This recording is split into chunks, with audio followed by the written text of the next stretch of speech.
Here is a very interesting chapter, chapter number 3 from your supplementary reader Moments, and it is Iswaran the storyteller, and the bespectacled man in the image is the writer R.K. Laxman.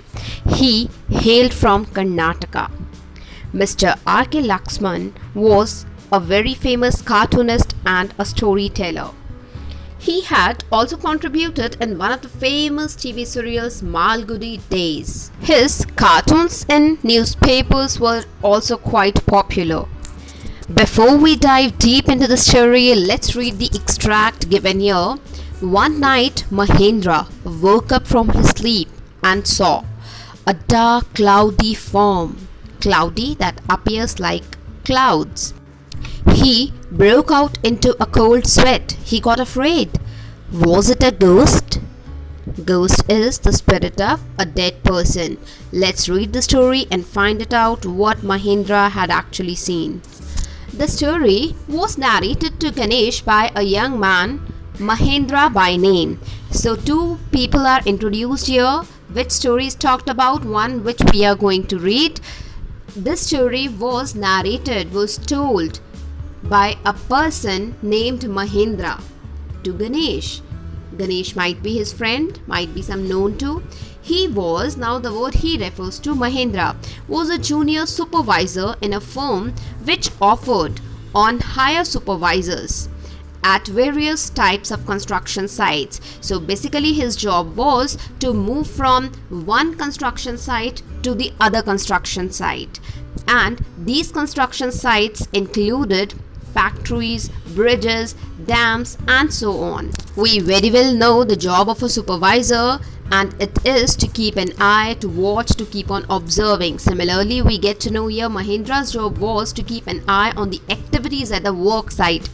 He had to keep moving from place to place every now and then. Every on and off, he had to go from one construction site to the other construction site as ordered by his head office. And then we are given examples from a coal mining area to a railway bridge construction site. From thereafter, a few months to a chemical plant which was coming up somewhere. So different construction sites have been talked about here. He was a bachelor. Mahendra, he was unmarried, a man with simple needs. His needs were simple and he was able to adjust himself to all kinds of odd conditions. First of all, he was unmarried, he had no family, so it was not required on his part to take his family with him from one place to the other. So moving from one place to the other was not difficult for him.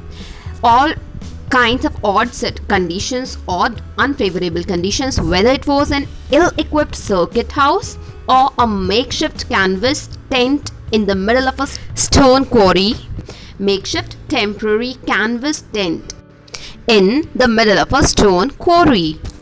Quarry is a digging and excavation site. But one asset he had was his cook. Asset, a valuable person or thing. Iswaran. Now we are introduced to the name, and he was cook too.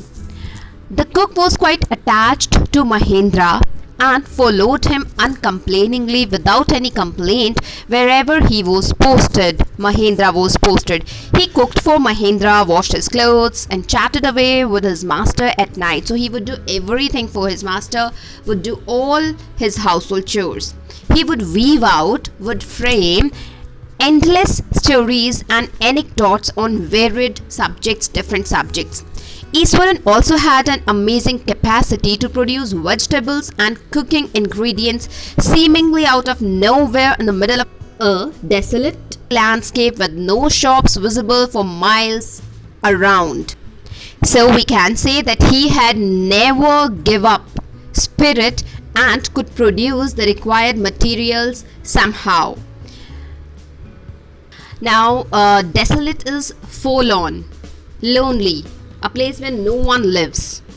He would miraculously, out of magic, conjure up, would present the most delicious dishes made with fresh vegetables within an hour of arriving at the zinc sheet shelter at the new workplace. What do you mean by zinc sheet shelter? Temporary shelter. In these two paragraphs, we have been told a lot about Iswaran, and we should know all these things because whenever we get any question on Iswaran, we need to talk about these points too. Thank you for watching. Now we will be meeting in the next module. Bye bye.